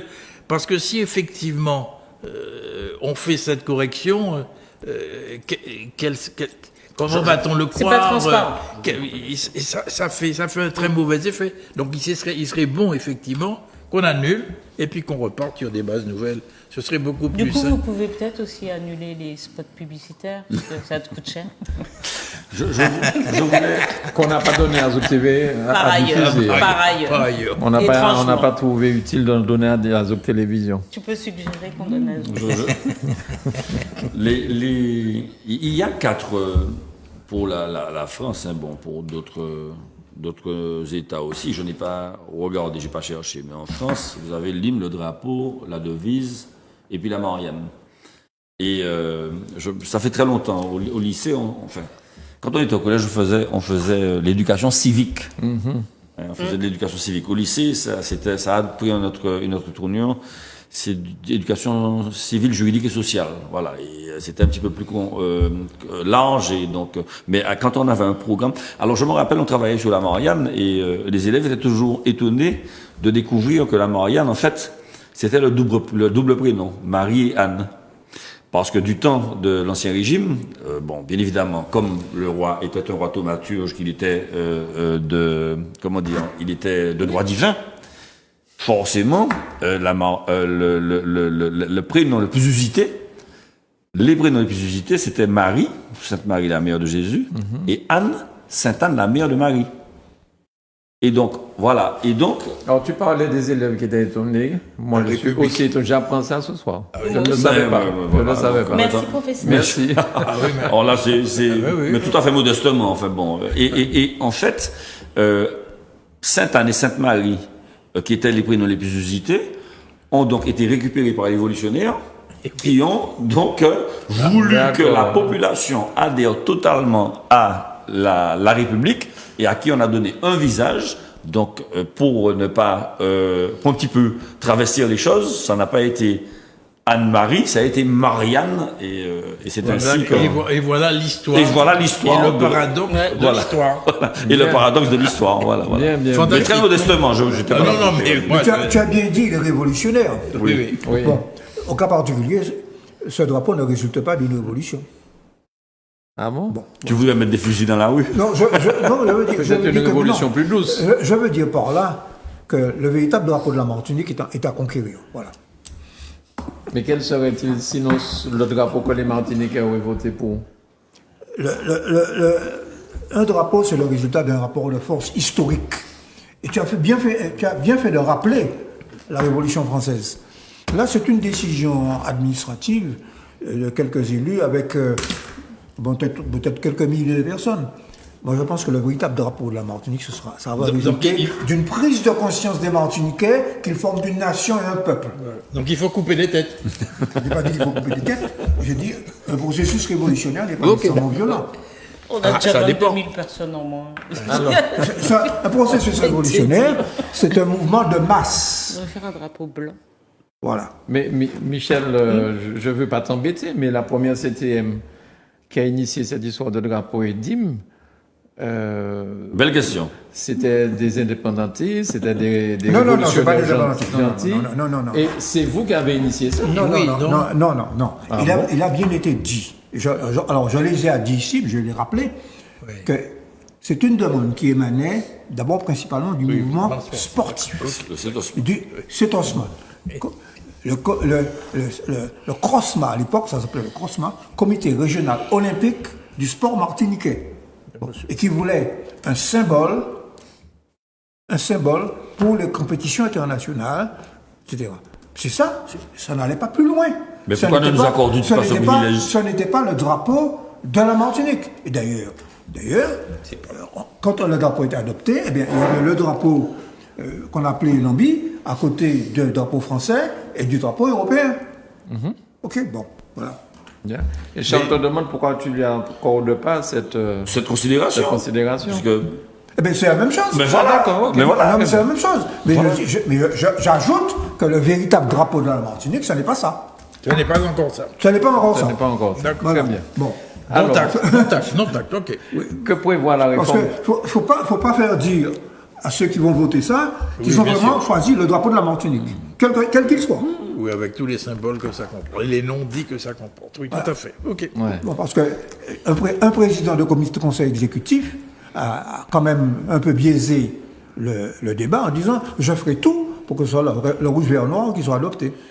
Mais non, Ah mais bon, qu'est-ce qu'a dit ça, le président de mais Chili? non. Le président du conseil exécutif de la Martinique actuelle. Mais Et c'est non, pas en mais- tant que président qu'il a dit ça, c'est en tant que en tant que personne. citoyen. Ouais. En tant que modeste citoyen. Voilà. Par oui, ailleurs, alors, président du conseil exécutif. Mais non, mais ouais. alors, parce qu'il est président du conseil exécutif, il ne peut pas donner de son Voilà. opinion du tout. Non, Il ne pardon, peut plus s'exprimer pardon. sur rien du tout. Ah, c'est génial, vous êtes forts, les mecs. Non, c'est problématique qu'ils se soient exprimés de cette façon sur la question du drapeau. Non, mais non, mais parce que justement, il y c'est a un point de vue. il y a un prêtris, il y a ceci, il y a C'est un- cela. en tout cas, Donc, il y a il y a matière beaucoup de pour gens qui certains à se considèrent dire que. ça voilà. fausse le C'est dommage. le choix. C'est un Ok. point de vue. C'est un point de Non, vue. Bien. Quand il dit c'est j'en pas ferai un tout, point de vue. il est Je président. préfère, c'est un point de vue. Et il a dit, je ferai tout? Oui. Je préfère, c'est un point de vue. J'aime. Et puis, c'est un point de vue. Alors, tu m'as dit que- c'est une manière de parler. Alors, Je pense oui, pas. alors, effectivement, il y a l'homme, il y a le politique, il y a l'homme, le footballeur, hein. Il y a le président du BPM, et puis il y a le président du conseil exécutif. Bon, c'est comme Dieu en trois personnes. Mais Michel, qu'est-ce que tu es taquin cet après-midi? C'est pas possible. C'est Tu pas parles de possible. l'homme, le football, tu parles de Mbappé? De qui tu parles? Non, de Serge Chimi qui a Comment, fait non, qui a une il carrière est timide de football. footballeur. Oui, footballeur. je savais pas. Ah oui, il est Mais sûr. j'apprendais C'est des ce choses. que T'as pas fait- vu oui, comment- oui. t'as pas vu les cuisses qui se paient? Ceci, je n'ai jamais regardé Moi, j'ai à ce jamais T'as vu ses niveau-là. cuisses? T'as vu ses cuisses? J'ai jamais vu. Où est-ce que tu as vu les cuisses de... Ok. D'accord. Il a rendu un Passons. hommage d'ailleurs très appuyé à Pelé, au grand Pelé. Oui. Comme tout le monde, je pense, ça se peut. Mais bon. Ok, bon, ok. Alors, que prévoit la réforme des retraites présentée par Madame Borne? Dans la rue, va falloir descendre. Pour le moment, on ne sait pas très bien. C'est pas. On a les des éléments, négociations. on a des éléments de discussion. Ce qu'on sait, c'est que le président de la République française a déclaré qu'il faut travailler plus. Donc, soit on Pour gagner repousse- plus ou gagner moins? Eh ben, exactement. Non, parce que C'est- ça opposé à Elie pour gagner plus. Ah ben, il faut travailler plus, c'est-à-dire qu'il faut travailler plus longtemps. On travaille plus pour créer plus de richesses parce que le système de retraite, l'équilibre financier du système de retraite est menacé en 2030. Bon. Et par conséquent, il faut soit repousser l'âge de départ à la retraite alors 65 ans, il a un petit peu reculé en disant 64 ans, soit allonger le nombre de cotisations, le nombre D'annuité. d'annuités. Il y a une troisième solution qu'on ne dit jamais, c'est de diminuer les pensions. Bon. Et diminuer les pensions. Bon. Alors. En il y tant a- que communiste, tu choisis quoi? Pardon? En tant que communiste, tu choisis quoi? je choisis la retraite à 60 ans. 60, Michel. Oui, mais oui. Ok. Parce que, alors, la situation actuelle, c'est que d'abord, sur le diagnostic, il y a beaucoup de discussions sur ce qu'on appelle le COR, le Comité d'orientation des retraites, et qui dit qu'en réalité, il y aurait une courte période où il y aurait un déficit, et qu'en 2040, après, il y aura l'équilibre. Bon, donc, sur le caractère urgent, il y a beaucoup de gens, Pour le des techniciens, financement. sur le caractère Sur le urgent financement de des cette retraites. réforme, et le fait qu'on courrait à un déséquilibre, à une faillite du système de par répartition, c'est contesté. C'est une première chose. Bon. Sur les solutions, la solution, c'est qu'il faut qu'il y ait plus de cotisants. Donc il faut réduire le chômage. Il faut augmenter les salaires. Donc l'augmentation des salaires et l'augmentation du nombre de cotisants permet de rééquilibrer le déséquilibre éventuel. Bon. Mais c'est pas, ça, c'est le débat franco-français. Oui. Ça, c'est le débat franco-français. Mais moi, j'ai un débat franco-martiniquais. Alors, je vous ai amené quelques éléments. Le nombre de retraités à Martinique, aujourd'hui, c'est le secteur privé. Bon, je mets à part la fonction publique qui a un système de retraite très particulier outre-mer, ok, avec des bonifications. Bien. Mais il y a 67 000, sur les derniers chiffres là, que j'ai là, de la CGSS, 67 000. Bon. L'âge de départ à la retraite est déjà, parce que les gens n'ont pas suffisamment de moyens, il est déjà de 45 ans. Non. 45 annuités. Annuité, pas 45 ans. Oui. L'âge de départ effectif moyen donné par la sécurité sociale est de 45 ans. Autrement dit, les gens... Non, Michel, c'est pas possible. C'est pas 45 ans, on part par la retraite à 45 ans. 45 annuités de cotisation. 45 annuités. 45 annuités. Ah, d'accord, voilà. Mais oui, L'âge c'est pas la même moyen, chose, oui. L'âge moyen, je l'ai là. L'âge moyen, c'est 45 ans. Bon. Excusez-moi. C'est pas 65 ans. Merci, 65 ans. Excusez-moi. Tu fâches avec les chiffres maintenant, Michel, qu'est-ce que t'arrives? Oui, je m'excuse, 65 ans. Voilà. Donc, il est déjà dans 65 ans. Oui. Oui, Bon. d'accord. Ok. Bon, le montant de la retraite, il est en moyenne de 686 €. C'est-à-dire qu'il est largement en dessous du seuil de pauvreté. 2 fois moins.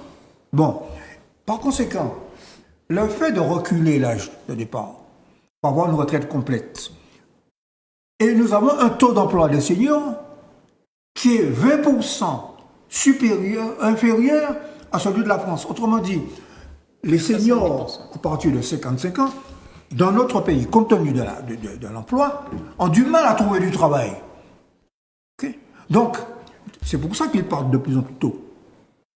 Donc, le fait de reculer l'âge de départ, ça va obliger les gens à avoir des retraites de plus en plus basses. C'est ça la réalité. Donc, je ne vais pas trop développer, mais j'attire l'attention sur ces données spécifiques à la Martinique et à l'ensemble des DOM.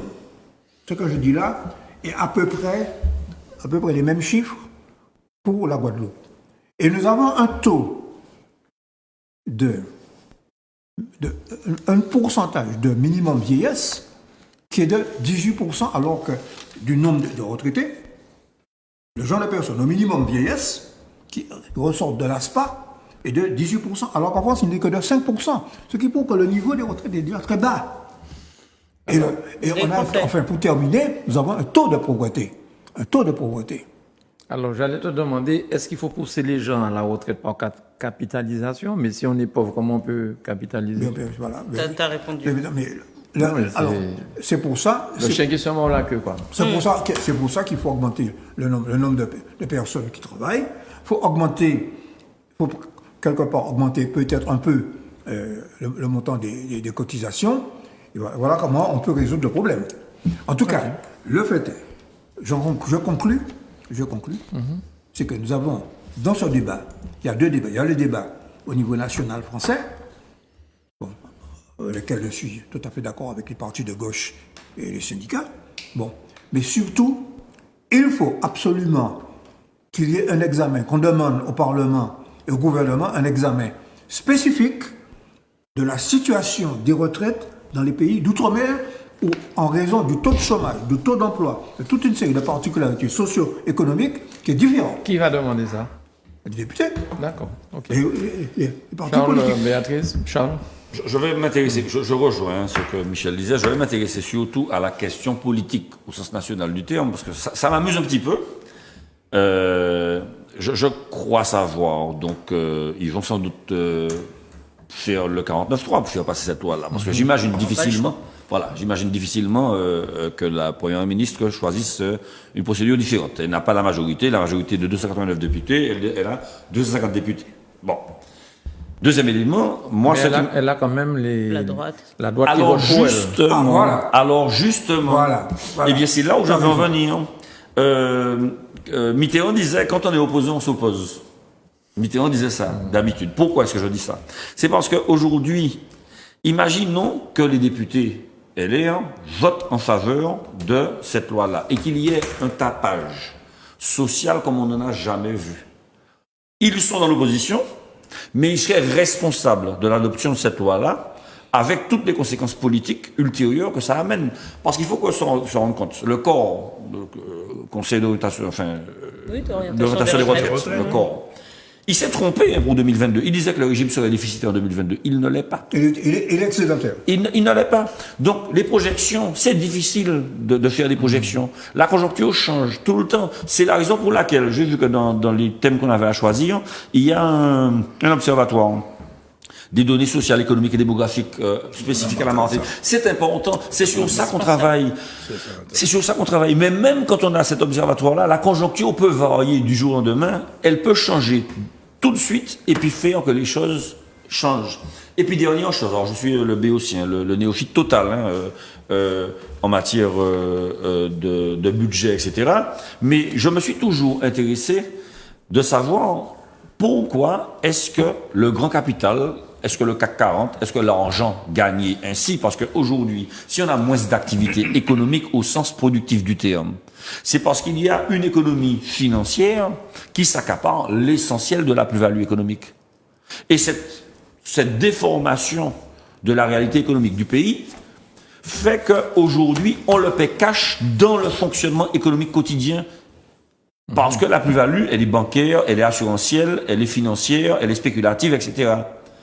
Tout ça fait que ça crée des richesses, mais ça ne crée pas des richesses pour le travailleur lui-même. Exactement. Et il faut absolument que les gouvernants se rendent compte du fait qu'ils ne peuvent pas faire les travailleurs supporter les conséquences de leur propre choix économique et de leur propre choix, j'ai envie de dire, de libéral, etc.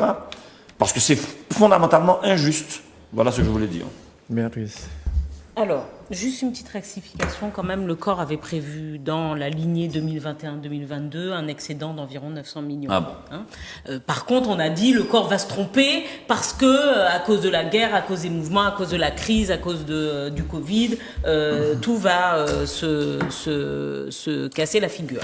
Bon, mais le corps avait donc ce conseil indépendant d'orientation sur les retraites précise. Il n'y a pas de difficulté majeure aujourd'hui dans ce qu'on appelle le système par répartition des retraites pour son financement. D'ailleurs, Emmanuel Macron et Elisabeth Borne le confirment en disant que les économies qui doivent être faites, environ 10 milliards par an, je rappelle que la dépense publique française est de 1,477 milliards par an. Donc là, on parle d'une économie de 10 milliards par an, maximum, est prévue non pas pour rééquilibrer, parce que ça, à la rigueur, ça pourrait être digne de se dire on essaye d'équilibrer un système qui, de toute façon, a vocation à mourir parce qu'il n'est pas financé, mais en l'occurrence, a vocation à générer des économies qui vont permettre, rappelez-vous bien, c'est dit dans la presse, qui vont permettre de financer d'autres choses et notamment d'accélérer la transition énergétique. Donc on dit aux Français que le moment où ils pourront, parce que les gens n'entendent pas obligatoirement très bien quand on leur dit ça, c'est pas l'âge maximum, c'est pas à 65 ans ou bon ou capati. C'est si tu n'as pas 65 ans, tu ne peux pas partir. C'est ça l'âge de départ à la retraite, d'accord ? C'est si tu Il y a des petites conditions particulières, pénibilité, carrière longue et tout ça. Mais globalement, pour l'essentiel de la population, on est en train de dire que le démarrage de ton droit à retraite, c'est 64 ou 65 ans. Bon.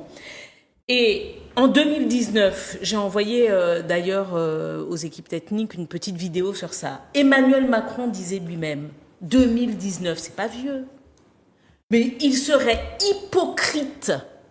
hypocrite de vouloir faire travailler les gens plus longtemps, alors que l'on sait déjà très bien qu'à passé les 60 ans, ils sont déjà en mauvais état. Voilà, c'est ce qu'il disait, c'est ses mots. Et j'invite d'ailleurs les téléspectatrices et téléspectateurs à aller voir position d'Emmanuel Macron sur les retraites en 2019. Il disait que c'était... Oui, j'avais envoyé à l'équipe technique. Est-ce qu'on a ça, Grégory? Franchement, ce serait assez hypocrite de décaler l'âge légal. Je veux dire, quand aujourd'hui on est peu qualifié, quand on vit dans une région qui est en difficulté industrielle, quand on est soi-même en difficulté, qu'on a une carrière fracturée, bon courage déjà pour arriver à 62 ans. C'est ça la réalité de notre pays. Et alors on va dire non, il faut maintenant aller à 64 ans. Vous savez déjà plus comment faire après 55 ans. Les gens vous disent les emplois c'est plus bon pour vous. C'est ça la réalité. C'est le combat qu'on mène. On doit d'abord gagner ce combat avant d'aller expliquer aux gens, mes bons amis, travaillez plus longtemps. Délai légal. Ce serait hypocrite. Alors c'est soit je suis abouti, peut-être, parce que je ne comprends pas. Ok. Parce que le gars a dit ça là, mais juste à un mois avant l'élection, il a parlé de retraite à 65 ans. Attends, ça c'est en 2019. C'est en 2019. D'accord. Mais là, la dernière élection présidentielle de l'année dernière. Oui. Mais pourquoi? Il a parlé de 65. Mais il répond probablement à des intérêts qui sont, en tout cas, pas ceux des travailleurs et des travailleuses. Point très. Bon, mais la réalité... Non, mais le pire dans tout ça, c'est que les gens ont voté pour lui. Oui, mais la réalité, pourquoi je dis qu'il faudra peut-être que les gens aillent dans la rue? Il est président, je ne sais pas.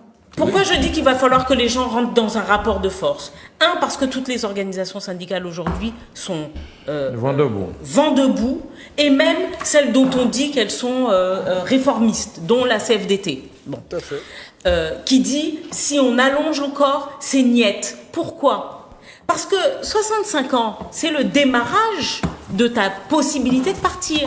Mais si tu n'as pas l'âge, et si tu n'as pas les annuités, ça veut dire que tu devras travailler plus longtemps. Et Michel l'expliquait tout à l'heure. La réalité, c'est que déjà, notamment chez nous, les gens ne partent pas avec une retraite à taux plein avant 65 ans.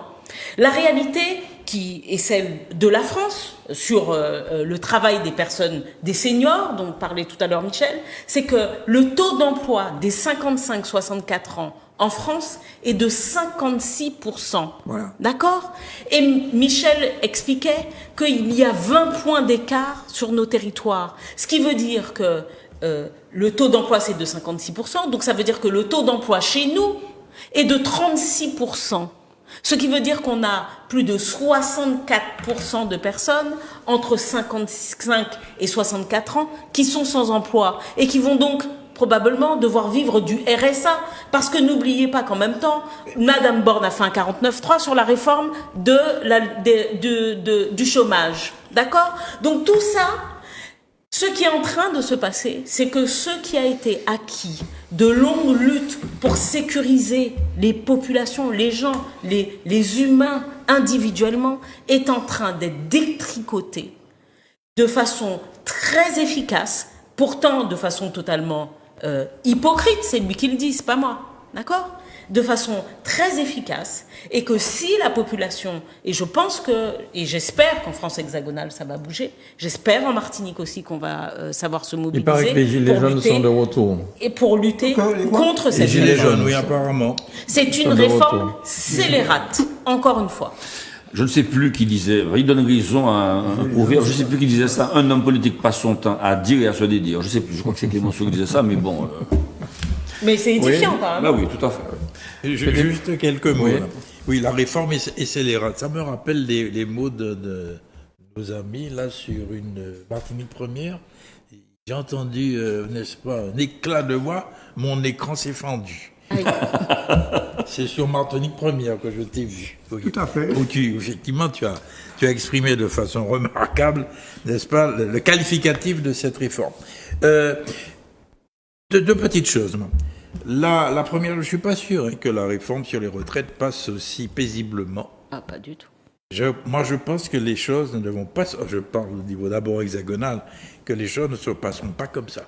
Il y a là une dynamique, un élan qui se met en marche et il faut qu'il fasse attention, M. Macron, hein, parce que ça ne sera pas évident. Ta métaphore est belle. Hein? Un élan se met en marche. Ta métaphore est belle. Oui. Il faudrait entrer à l'histoire, peut-être. Oui. Bon, mais ce que dit Michel est vraiment va dans le sens de la réflexion actuelle, la nécessité d'adapter les textes à notre réalité. Bien sûr.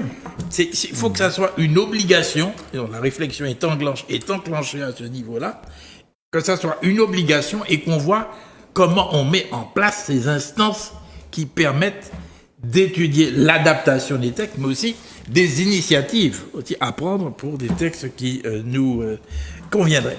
Mais l'élément positif que je vois apparaître dans cet état d'esprit, c'est ce nouvel outil statistique qui est créé. Et ça, je considère que c'est un élément intéressant, Michel. Il faudra voir ce qu'il y a dedans. Oui, mais attends, faudra voir ce qu'il y a dedans. Michel, quittez-moi pas, mais le principe quand même, hein, bravo, que dans la mesure où on veut étudier, et il y a une interactivité, Michel, donc on veut étudier effectivement la situation particulière de nos pays, mince, c'est absolument oui, mais je vais juste... important. Est-ce que je peux juste... Et toi, vous conseiller... Non, toi, en tant qu'universitaire... Tu m'interpelles. Non, oui, parce que l'outil statistique se nourrit de choses, c'est de chiffres. Et donc, il faut les incrémenter. Donc, j'invite les institutions, et notamment la CTM, à incrémenter avec des données chiffrées ce qu'on appelle maintenant l'open data. Voilà, alors, ça manque. On laisse Philippe Michel est sceptique. Michel, parce qu'on arrive à la fin. Je pense qu'il faut laisser Philippe terminer sa démonstration. Non, mais je dis simplement sur le principe. Effectivement, les choses s'enchaînent, Michel, c'est logique. Tu as raison. Okay. Mais tu es sceptique sur l'instrument. Alors voilà. Pourquoi je suis sceptique ? Je lui passe la parole, tu permets. Je t'en prie. Notre président, tu permets que je lui passe la parole. Le côté positif, c'est que c'est une initiative du ministère de l'Intérieur que Darmanin veut apparaître depuis sa prise de fonction comme quelqu'un qui s'intéresse particulièrement aux DOM. Et il voyage, il va dans les DOM, etc. Bon. Et que... pour lutter contre ce sentiment qu'on a cité tout à l'heure, d'être des citoyens entièrement à part. Bon. Par conséquent, et deuxièmement, il veut que les DOM soient visibles par l'opinion publique française. Que ça s'adresse, cet observatoire s'adresse non seulement aux ressortissants des départements d'outre-mer, mais il s'adresse surtout aux citoyens français qui veulent connaître les réalités de ce pays-là. Bon. Et qui sont peu connus. Donc ça, c'est le côté positif. Maintenant, s'agissant du contenu, le contenu ne peut pas être différent, de ce que nous, en tant qu'économistes, nous connaissons. Les chiffres que j'ai donnés tout à l'heure, ce sont les chiffres de l'INSEE, ce sont les chiffres, la Sécu. J'ai sorti les chiffres de la Sécu, je n'ai pas cité, je suis allé ce matin sur le ministère de l'économie, sur les déclarations fiscales. Bon, eh bien, je vous donne les résultats. Bon, les dernières déclarations fiscales de la Martinique, nous avons 30 000 foyers fiscaux, 30 900 foyers fiscaux qui touchent des retraites et des pensions. 30 000 foyers fiscaux percevant moins de 10 000 euros. Bon, autrement dit, et ça représente... Moins de 10 000 euros année. Année. Oui. Bon, c'est-à-dire 600 euros par mois. Bon. Autrement dit, on a près de 50% des foyers fiscaux de retraités qui sont en dessous de 10 000 euros. OK ? Bon. En dessous de 600 euros par mois. De 600 euros par mois. En France, j'aime pas beaucoup les comparaisons avec la France, mais enfin, la France, c'est un grand pays. C'est pas, comment disait ça ton ancien président ? Assimilationniste. Comparaison n'est pas raison, je crois. Oui, mais néanmoins, la réalité, c'est que c'est 15% en France. Donc ça montre bien les déclarations fiscales reflètent la faiblesse des revenus, et notamment la faiblesse des revenus de retraite. Bon, donc, je serais bien surpris que ce document, on le trouve sur l'observatoire de M. Darmanin. OK? Par conséquent, là, ce que disait tout à l'heure Béatrice, avec laquelle je ne suis pas toujours d'accord, mais sur ce point précis. Ah, ben, dis-le. Mais Vous êtes non. Tout dépend de la manière. Il ne suffit pas d'annoncer, parce que ça, c'est un effet d'annonce. Je m'intéresse à vous, vous auriez un observatoire de données fiscales. Bon, mais l'observatoire, m'excuse, hein, je l'ai déjà. Tu n'as qu'à taper INSEE, données Martinique, tu trouves. OK? Bien. Bon, par conséquent, alors je vais aller, pour vérifier ce que je dis là, je vais aller sur cet observatoire pour voir s'il y a vraiment des choses que nous ne connaissons pas et qui apparaissent. Il peut y avoir une cyberattaque. Mais la véritable revendication, je reviens à l'idée, la véritable revendication, c'est que dans ce débat sur la question des retraites, il faut que nos députés exigent un rapport spécifique du corps sur la situation des départements et territoires et collectivités d'outre-mer. Je prends un exemple. Rapidement, parce qu'on a fini là. Bon, je vais prendre un exemple. Quel est l'âge, l'espérance de vie en bonne santé. L'espérance de vie en bonne santé, d'après des données anciennes, est de 10 ans inférieure à la France. Donc, autrement dit, quand on part à la retraite, la chance de mourir, on meurt plus vite après son départ à la retraite en Martinique qu'en France. On ne connaît pas ces données. Quel est l'âge auquel on a la possibilité, on a un emploi sûr? Bon, en France, c'est 28 ans. En Martinique, c'est 35-36 ans. 36. Bon, donc, par conséquent, ce sont ces données-là qu'il faut connaître. Non, mais juste un petit mot. L'intérêt de ce site, ça serait qu'on ait tout sous la main. Voilà. C'est tout. Voilà. Il faut vérifier. Voilà. Alors, donc, au soir même, il paraît qu'il faut taper observatoire. Oui, il y a une interactivité de prévu aussi. Oui. Donc ça va nous permettre d'aller soit plus dit loin. en passant, les éléments fiscaux y sont. J'ai fait un peu vérifier. Mais comme le dit Michel, c'est une concentration de données que l'on trouve majoritairement. Voilà.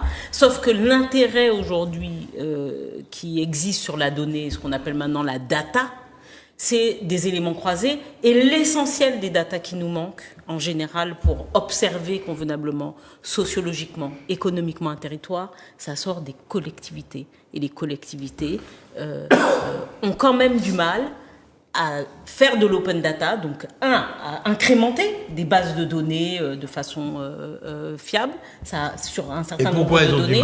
Parce qu'il n'y a pas obligatoirement d'observatoire de personnes qui soient dédiées. Or, il faut des personnes dédiées. C'est vraiment... C'est un boulot à part entière. Oui, c'est un vrai boulot. Les collectivités ne créent pas de la statistique. Excuse. Là aussi, il faut de la donnée, pas de la statistique. J'ai dit de la donnée. Les données.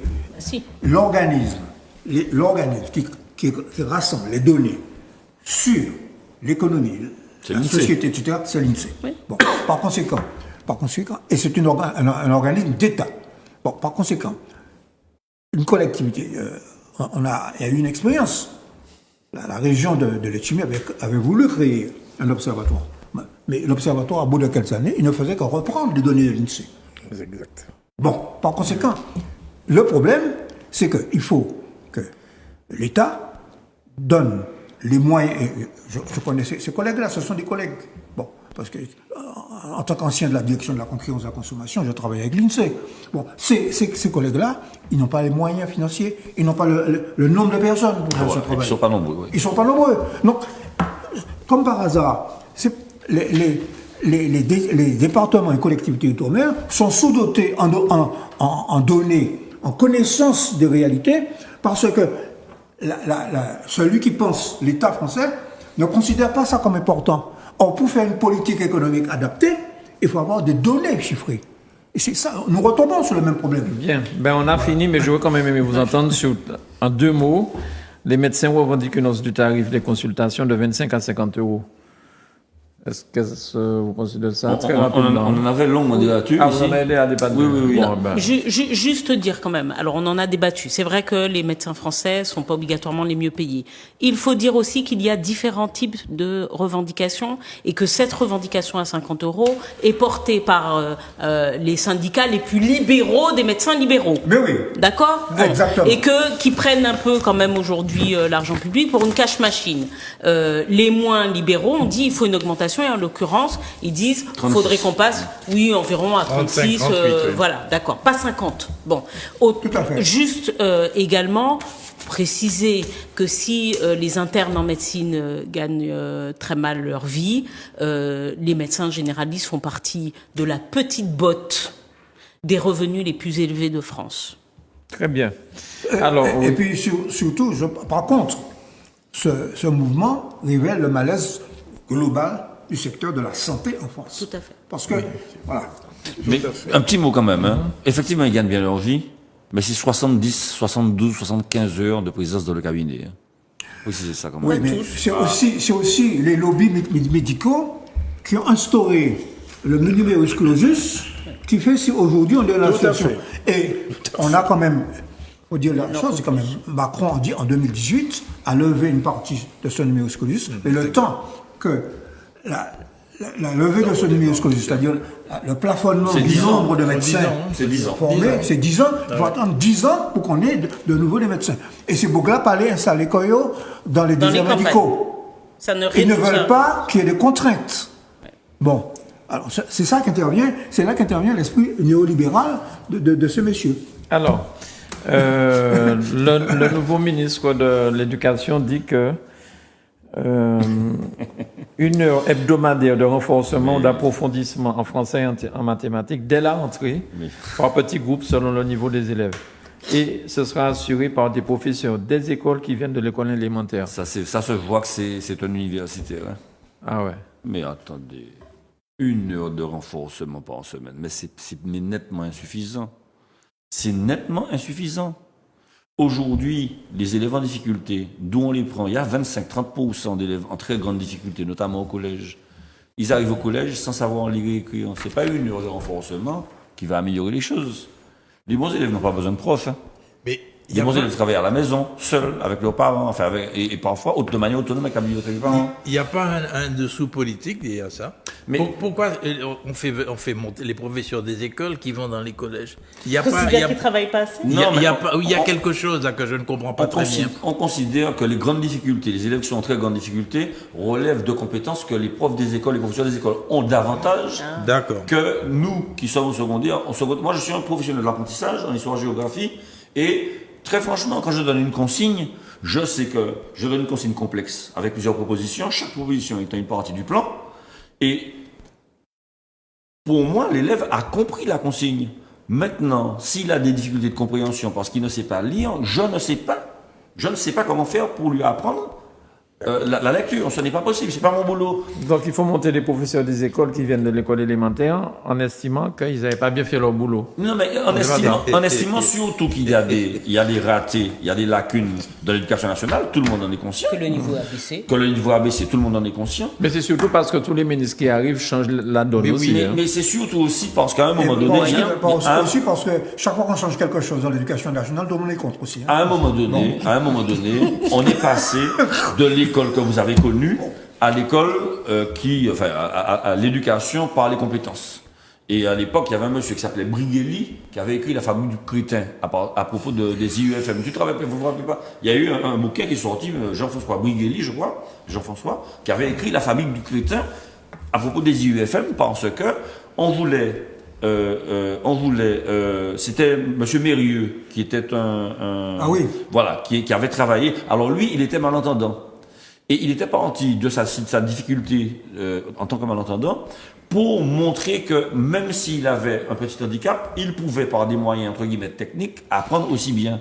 Et il a voulu finalement décliner des compétences et des capacités, alors des capacités qu'on connaît tous, hein, classées, croisées, confrontées, hiérarchisées, synthétisées, organisées. Ce sont des compétences, des opérations mentales que tout le monde a. Et en fait, ce sont des opérations mentales qui sont transversales à toutes les disciplines. Et donc, en travaillant sur ces opérations mentales-là, dans toutes les disciplines, on pensait pouvoir permettre à tous les élèves, quels qu'ils soient, d'avoir un niveau qui s'élèverait. Alors qu'on sait très bien que tous les élèves chaque élève est différent. Et qu'il ne faut pas essayer, moi je dis très sincèrement ce que je pense, une classe d'âge de 80% au niveau baccalauréat, ça a été, me semble-t-il, c'est mon point de vue, une erreur.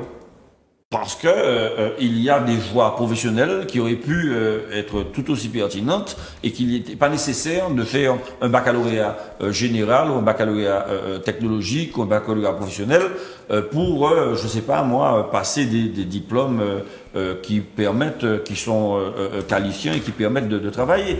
Moi, je pense très sincèrement que la volonté qu'on a eue de vouloir harmoniser, homogénéiser les filières d'apprentissage, enfin les filières scolaires, ça n'a pas eu que du bon. C'est mon point de vue. Mais ceci dit, vouloir quand même que quelqu'un qui rentre en 6e sache lire et compter. Mais c'est fondamental. Bon, moi je pense, alors je ne sais pas, techniquement, je ne sais pas si c'est une heure par semaine, ou 2 heures, ou 3 heures, etc. Bon, mais de toute façon, il faut faire quelque chose. Mais bien sûr. Bon, il faut faire quelque chose. Et il faut quand même changer certaines habitudes.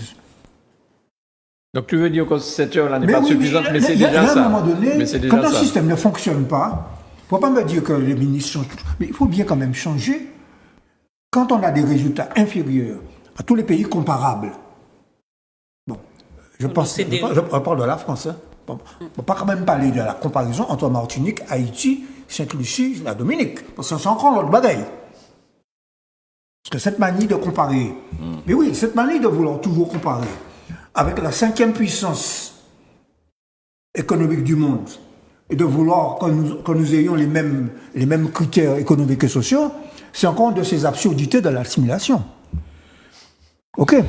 Mais ceci dit, si nous voulons avoir des citoyens conscients, qui votent bien, correctement, qui comprennent le langage politique, qu'on ne puisse pas couillonner les faire voter pour une raciste aux élections présidentielles, il faut qu'ils sachent lire et compter. Voilà. Bien. Très bien. Ben, merci beaucoup. Là, pour une rentrée, je vois que Manuela nous avait bien chargé. Oui. Et puis en plus, on a parlé des tirailleurs et de la prescription. Donc ça alourdit un petit peu le travail cet après-midi. Merci beaucoup, Philippe. Monsieur le professeur, merci beaucoup. Allez, continue. Merci beaucoup, Michel. Oui. Alors, je te remercie, ainsi que Charles. Béa aussi était là. D'être venu dans la petite réunion avec les animateurs de Zouk Télévision. Les gens ont beaucoup apprécié. Moi, j'ai pas pu venir. Non, je sais, tu t'es excusé, donc non, il n'y a pas de souci. Mais les gens ont beaucoup aimé la possibilité. L'ambiance. Non seulement l'ambiance, mais de voir qui est-ce qui fait telle émission de voir et de toucher. Mais Béatrice était là aussi. Oui, Béatrice était là. Oui, elle était là. Et c'est toi qui n'es pas venu. Il était malade. Non, mais alors je te remercie, à mon tour de te remercier d'avoir organisé ce petit pot sympathique. Et c'est que Manuela, parce que il y a des animateurs de Zouk TV que je ne connaissais pas, notamment. Bon, j'ai découvert qu'il y avait un psychologue, il y avait Galva, je le connais, mais je ne le connaissais pas ici, tu vois. Voilà. En tout cas, merci beaucoup à tous les trois, parce que les gens ont beaucoup aimé connaître les animateurs. Merci beaucoup, Charles. C'est un plaisir pour des retrouvailles. Oui. Bonsoir et merci, Béa. Merci à toi de continuer à animer avec autant de paisibilité cette émission et de nous avoir invités. De simplicité, parce que moi j'apprends avec vous. Je suis un néophyte, je ne connais pas. Voilà, D'accord, merci Béa, merci beaucoup. Merci à tous les quatre, merci à Grégory, merci à Marvin, merci à Manuela, merci à vous chez vous. J'espère que vous avez bien apprécié cette émission. La semaine prochaine, si Dieu veut, même heure, même antenne, mais ce sera Béatrice Bellé qui va animer l'émission. Pas sûr. Voilà. Je passe la main, Charles. Diable, à bientôt. Oh là là. Voilà, je serai absent. Donc, et la semaine d'après, ce sera Charles qui sera en manette. Donc voilà, parce que je dois partir. Tu pars en croisière. Alors, quand tu dis ça comme ça, Jean m'a partir en vacances. Il va travailler sur le bateau. Je vais travailler puisque la Bonne Amano organise toute une série de concerts sur les bateaux, sur le bateau Costa. Voilà. Ah. Donc c'est pour ça que j'aurais préféré être avec vous, les gars. Franchement, mesdames, les gars. Allez, bon week-end à tous les quatre et à bientôt. Bye bye.